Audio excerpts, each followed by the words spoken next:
இது என்னன்னே தெரியல. தமிழக அரசு திராவிட மாடல் பண்றாங்களா இல்ல திராவிட மாடலிங் பண்றாங்களான்னு தெரியல.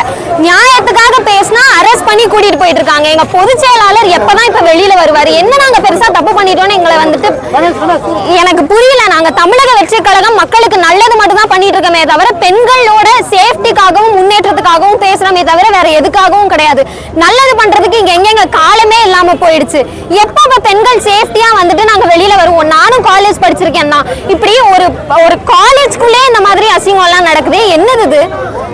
ஆளுங்கட்சியோட உதவி இல்லாம அவர், அதாவது ஆளுங்கட்சியோட இருக்கும் அப்படிங்கிற தைரியம் இல்லாம அவர் இதெல்லாம் பண்ணிருப்பாரு நீங்க நினைக்கிறீங்களா? நிச்சயமா கிடையாது. அப்ப எல்லாரும் எல்லாத்துக்கும் உடந்தையா தான் இருக்கீங்க. பெண்களை எப்ப சேஃப்டியா நாங்க எந்த டைம்னாலும் வெளியில வர்றது? விஜயண்ணா பேச கூட இந்த ஜனநாயக நாட்டுல விட மாட்டேங்கிறீங்க.